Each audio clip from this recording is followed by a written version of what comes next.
going on, everybody? Seth Miranda. I'm Dave Brusca. This is Adorama Rewind. So let's just jump into it. Yeah, let's play the game. Yeah. So the first story is Nik Collection Is Back. Yeah, so DxO owned this set of plugins, and they sold it to Google. It was about a $500 set of plugins when it started, went down to about $150. Then Google started doing it for free. Totally free. For a little while. And everybody loved it. Gavin Hoey, our very own Gavin Hoey, was using them very much. And now they're back, but they're at a price. So apparently now they're about $50. Yeah, and they're going to go up to 70. Yeah, about $70 coming July 1st. So if you're into Nik plugins, Oof. yeah, it's a tough one. If you're into Nik plugins, get it now because they're just going to jump in price for no reason. So. Oh, well, I'm assuming that DxO is going to be adding a bunch of new stuff. Oh no, yeah. It's not like for no reason, but get in now and then don't worry about it. But there are a great set of plugins. So yeah. All right. We know a lot of people like them. Yeah. Moving on. Yeah. Looks like Insta360 is announcing a wireless video system. Yeah, that's interesting. So DJI had a wireless video system that's kind of similar to this. Insta360 is, well, 360, right? So it's like for VR. Yes. The 360 game in general is very interesting right now, but to go wireless with a video system is pretty amazing. Yeah, yeah. They also have, what's also really interesting about this software is, or the system that they're using for this, is that it has this software to it that allows it to only render what the person is seeing. So even like a lower power phone or something will be able to watch 360 video. I think that's been the problem with 360, right? Is that it hasn't been so accessible as far as where do you put the video? How do people actually experience the 360 video itself? And I think this is kind of pushing that next little bit. Yeah. All right, let's jump into the next one, which is, oh, wow, yeah. So privacy filtering for photos, the face detection. They've actually found a way to defeat the face detection by putting this filter over the images. I don't know. To me, it looks like it's like people are underwater now. Yeah, it does change the image quite, like, if you look into it, you can see for sure. Yeah. I think where this could be useful, as you had mentioned, I think that where this could be useful is like Facebook posts and stuff where you're not trying to get this beautiful looking photo, but you want that added privacy.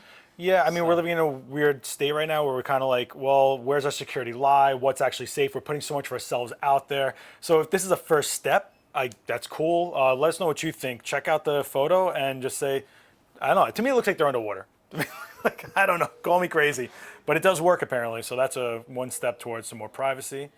The U.S. government wants the power to seize or destroy suspicious drones, which is another security issue, right?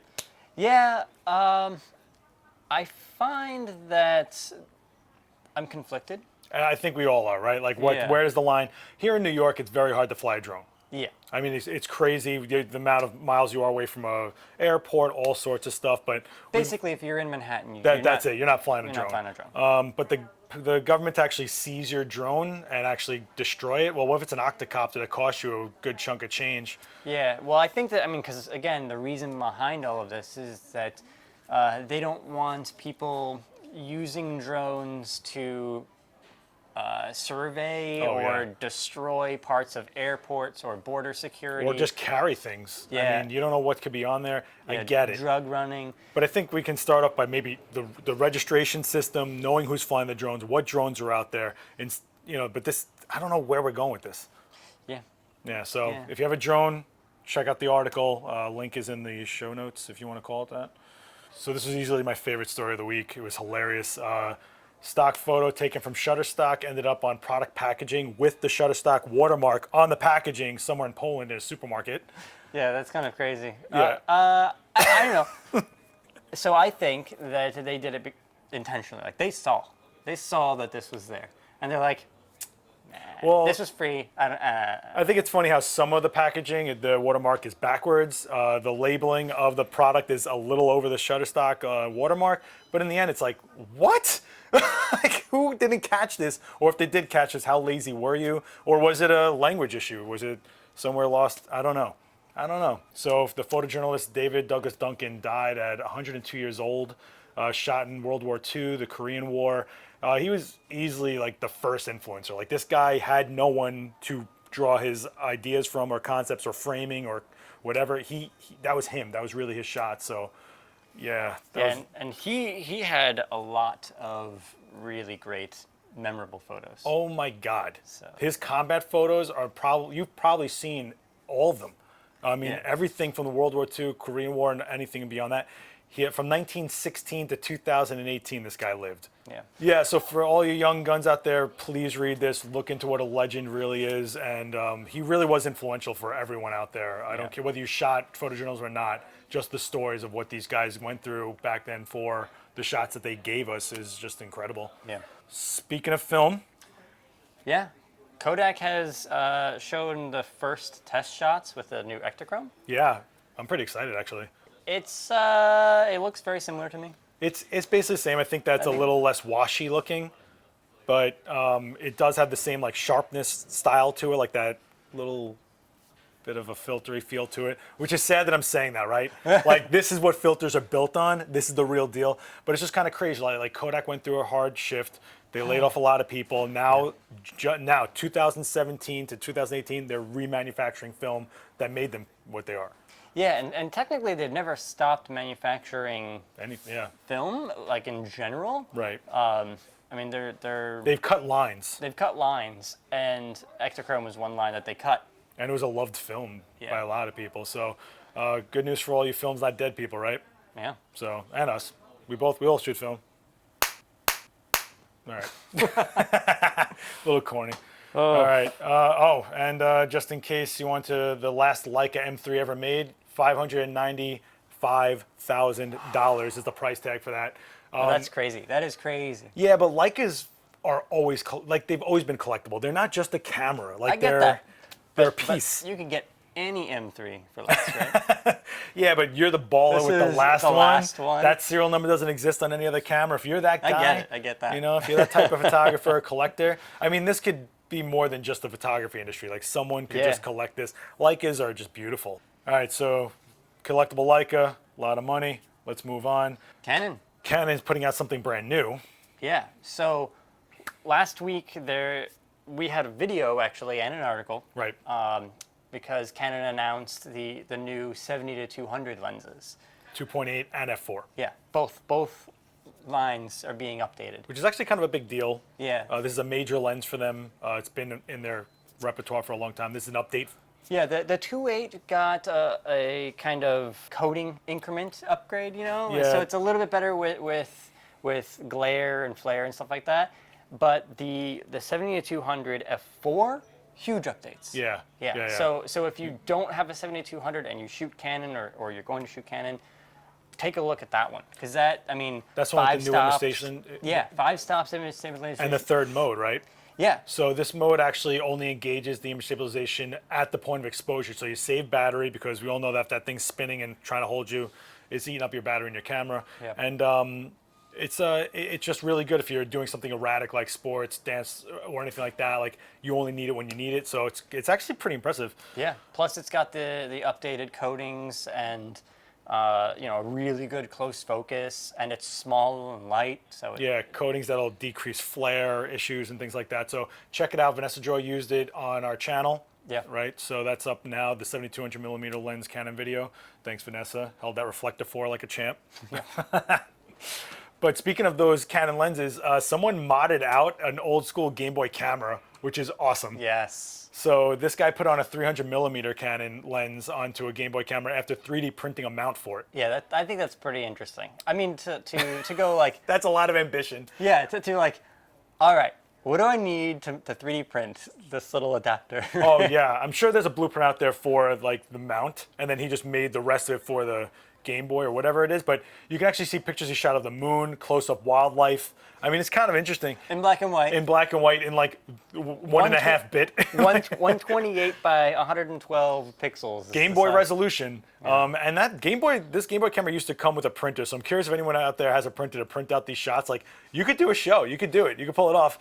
And just as a fun fact, that Game Boy camera had a weird Easter egg in it that if you hit a certain series of buttons, you got these weird, creepy photos that came up of the developers with like crazy filters over their faces and just like drawings and stuff. It's really creepy, a lot of fun. You can look that up. But if you want to see this ridiculous setup, check it out in the link below. Yeah. Speaking of developers. Yes, so this is actually pretty exciting in E3 news because it just kicked off. There isn't a lot coming out right now. Yeah, there's a lot. There's like Elder Scrolls and Fallout. Yeah, they're teasing their Halo, everything like that. But Yeah. Microsoft, the Xbox has actually been falling behind in exclusive titles. So they went out there and they bought some really amazing studios. The people that brought you Hellblade, Ninja Theory's coming out, State of Decay, all those great titles, they got the developers on their team. So unfortunately, if there's a Hellblade 2, PS4 guys, you're not playing it. So and that sucks because I love Hellblade. But yeah, so that's huge. I mean, that's always been the downfall for the Microsoft Xbox crowd. Not having enough The exclusives. exclusives. Yeah, PS4 has been dominating and actually nurturing independent developers. Also, they're bringing back Battletoads, which is the biggest news ever. That is pretty interesting. Yeah, so Battletoads for all you gamers. Yeah, I used to love that. Oh my God. I guess they're just like, oh, people are down. Like, you have to show your fan support for things and they'll bring it to you. I think with the prevalence of a lot of the indie games, especially indie side scrollers and stuff like that have been growing the past few years, it's been like written on the wall. Oh, okay. Yeah, we should bring this back. It's really exciting that we can get so much independent titling out there now. There's just so much creativity out there in different styles. Like, even if a machine can run the most insane graphics, sometimes an overhead 8-bit looking game can be amazing. Like, I don't know, Minecraft did it. Yeah. You know, and that's a phenomenon. But speaking of gaming culture, there's no bigger gaming culture than Japan. Yeah, sure. So, yeah. I mean, Nintendo came out of there. We're talking about some serious. Sony. But if you guys are visiting, you're just Sony. If you guys are visiting Japan, go to the ALC blog, and we actually have the top 10 photo spots in Tokyo. It's not over the top, like beating you over the head with a bunch of... No. It's not typical either. Yeah, but that's the thing. It's like there's a few of the locations. Of course, you want to go to Shinjuku and Shibuya, but some of the locations on there, it's like, oh, I never heard of that. Yeah, I think it's pretty interesting, and it actually goes in depth as to why those spots are prevalent. So it's not just like, oh, this is pretty, oh, this is kind of cool, or you may have seen this on Instagram. Like, forget all that. Read what you're really shooting, and you'll get that next level of images out of it. So if you're planning a trip over to Japan, take a look. And there's also other spots in our ALC. Like, you can search around and find wherever you're going. We might have something already up there to tell you, hey, here's a good place to check out. So make the most of your trip. In other Adorama news, the Wescott Rapid Box Switch, the video is up. Daniel Norton, slate it. I think this is one of my favorite videos you guys have ever done. Yeah. I mean, my part in that was kind of limited, I would say. But... Yeah, Fernando Martinez, huge shout out to the Adorama TV man over there. No, this was a good video. The Rapid Box Switch. It's kind of huge. Yeah, so this is a new kind of... They're like revamping all of the Rapid Boxes at Westcott. Yeah. And they're giving it this interchangeable mount, which is great. So you can use a speed light or a Prophoto or an Ektachrome, I think the key all on the is- same softbox. Right. The key is you're not Rapid Box. double buying your kit. Yeah. That's the thing. Like, if you're into speed lights like I am, and you're into studio strobe like I am, it's no longer I need to buy it twice with different mounts. Now you can just plug and play and maybe find modifiers you didn't even think about on other systems, things like that. It's super fast and new sizes. Yeah. There's a... 2x3? 2x3, yeah. And things like that. So you can see Daniel Norton and Marissa. Everybody loves Marissa. And a pink backdrop, which is always fun. Yeah. But I just think that video, just the production value of it alone was great. And you get some other things out of that video, like how he talks to models, how you can get more out of your subject. He starts explaining why he's doing what he's doing. So, and the methodology between switching from a speed light to a mono light and things like that. So there's a lot in that video. I know we're harping on it, but it really is just, if you think I'm making too much, go ahead, watch it, and then yell at me in the comments. Go for it, all right? Seth said this. Also, a quick shout out to Gavin. Oh boy. Gavin Hoey for Gavin. the new smoke machine tips video. Yeah, I think people don't realize that there's like different styles of smoke, different style machines, different ways to go about it, better, more efficient ways to work with a smoke machine. A lot of people just blast it and go, I guess we're shooting. Right. You know? So if you want to use smoke in a shoot and you never have, watch this video because it'll show you how to make that happen. It's a weird little nook of the game. Doing it kind of the correct way, dealing with some of the issues that you may encounter when using smoke, like getting proper focus when you're using autofocus. Right. So. And also, this video led me to buying a light blaster because he used one. So I was like, I'm buying that.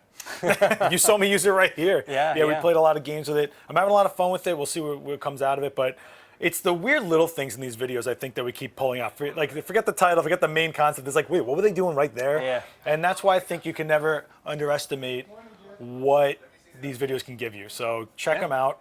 And I think we're going to close out with Adorama Inspire Week, right? Yeah, so coming up is Adorama Inspire. We said this last week. We're going to say it again this week because we need to. It is big. It's enormous. I can't believe they actually are doing this, to be honest with you. Shout out to Danielle Lawler, by the way, for putting this all together. Yeah. I don't think she gets enough cred out there. Right. So Danielle, hi, and you're doing amazing. Over 75 vendors. Things are going on from upstate to every borough of the city. Central Park with Stan Honda, Dumbo Brooklyn with Rick Salmon. The Photo Met. walks, the workshops, the panels. Yeah. I mean, they're even doing an empty Met walk. Yeah. Which is like, you get to walk around the Met with no one else in there. Like, that's a dream for any New Yorker. So check out Adorama.com, click Inspire at the top, and you'll see everything that's coming up. Sign up for the things fast because some of them have to be small groups. Some of them aren't free, but for the most part, Union Square Ballroom, Metropolitan Pavilion at the end of June, one of those locations, you can just walk in and be inundated, pretty much. Please subscribe, Hit like, hit the bell. bell over there. Yeah. There's something here. Don't forget to get the notifications. Notifications, We're doing yes. that. Leave a comment down below talking about any of these things. If you want, ask questions, we will respond. Yeah, let's talk about this drone situation. Do you think that it's okay for the government to seize your drone? Do you think those filters for face detection actually fool anybody? Are you excited about the Nik filters? Let's talk about it. What's your favorite Nik filter? Do you think that this Plug-in. M3 was actually the last M3 sold? Oh, I don't know. oh, scandals. Scandals. leave your comments Also, down if you're below. the guy that bought that, comment, because I got to talk to you. Next week, we're going to do this on Monday. Because he has to go be cool and go to VidCon. Yes, VidCon. So, Monday. Monday. We'll see you We'll see you guys Monday. Later, guys. Thank you. Bye.